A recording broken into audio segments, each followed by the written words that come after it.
Before I start, have you ever been home alone as a kid and suddenly realized the house wasn't actually empty? These stories are exactly like that.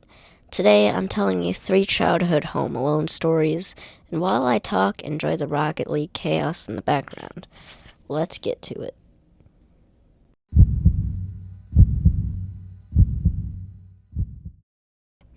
They were never early. I mute the TV. The footsteps stop. I turn the volume back on. The footsteps start again. It's like whatever was out there didn't want to be heard unless the house was loud. I freeze, my spoon still halfway to my mouth. Then I hear it. One single step, right outside my bedroom door. Not in the hallway, not far away, right there, inches from where I sleep every night. I look down the hallway, nothing, just darkness. But the air feels wrong, heavy, like someone is standing just out of sight, holding their breath. I walk slowly toward my room, heart pounding so hard I can feel it in my teeth. When I reach the doorway, the temperature drops. It feels like I stepped into a freezer. I flick on the light. My room looks normal. Everything in place. But then I notice something. My closet door, which I always kept shut, is open. Not wide, just cracked. Just enough for someone to slip inside. I walk over and push it shut. The moment clicks. I hear something behind me. A breath, right at my ear. Warm, close, humans. I spin around, nothing. The room is empty, but the air still feels thick, like someone's standing right in front of me, invisible. I run out of the room and stay in the living room until my parents get home. I didn't sleep in my room that night. The next morning, my mom asks why are all the hallway picture frames crooked. I didn't touch them. Every frame was tilted the same direction, like something tall brushed past them, walking toward my room. And here's the part I never told anyone. The closet door was cracked open again the next night, the night after that, and nights after that, even when I locked it.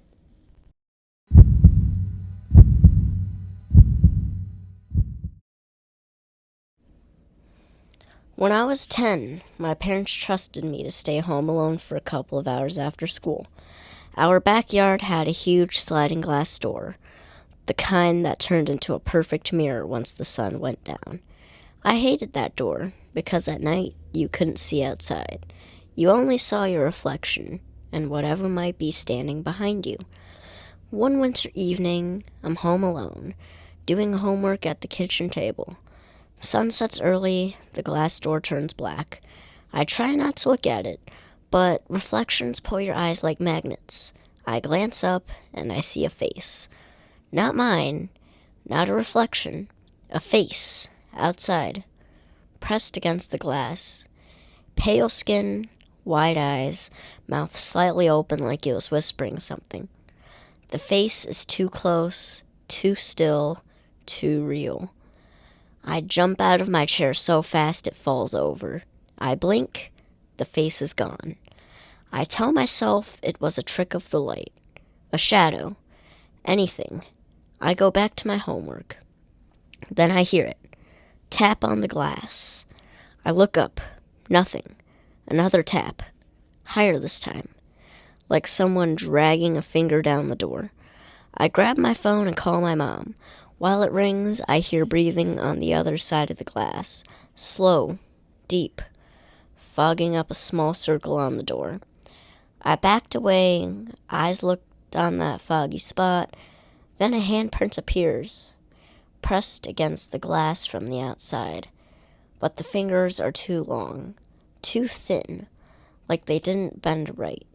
The hand slides down the glass, leaving a streak in the condensation. My mom tells me to turn on all the lights and stay away from the door. I do exactly that. When she gets home, she checks the backyard. No footprints, no marks, nothing. But the next morning, when the sun comes up, I see something in the frost on the glass, a face-shaped imprint, pressed into the outside of the door, right where I saw it the night before. For weeks after that, I felt watched every time I walked past that door, and sometimes, late at night, I'd hear tapping again. Always soft, always slow, always like someone was reminding me that they knew exactly where I lived.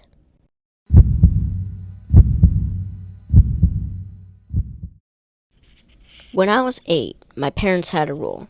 If they weren't home, I was not allowed to answer the door. Simple, but nobody warned me about voices. One afternoon, I got home from school early. The house is empty. I drop my backpack, grab a snack, and turn on the TV. Everything feels normal. Then I hear it. From upstairs, a voice calling my name. Not loud, not angry, just familiar, like someone who knew me well. I freeze. My parents aren't home. My siblings are not home. Nobody should be upstairs. I called out, "Hello?" The voice answers, "Come here." My whole body goes cold. It sounds like my dad, but wrong. Like someone was trying to copy him. The tone is off, the rhythm is off, and the warmth is missing. I take one step toward the stairs. Just one. The voice says, "Not that way, the other way." I stop.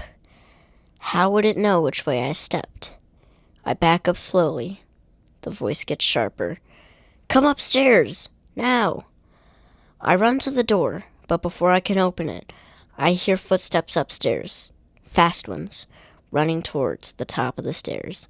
Then the voice again louder. "I said come here!" I sprint outside and wait on the porch until my mom gets home. She searches the house, but nothing. But then she notices something. The attic door, the one always shut, is hanging open. And the dust on the floor has footprints in it. Small ones, like a child's, leading from the attic to the top of the stairs. But here's the part that still makes my skin crawl. The footprints stop halfway down the hallway, as if whoever made them stepped off the floor, like they climbed on something invisible, or someone invisible. For months after that, I refused to be home alone.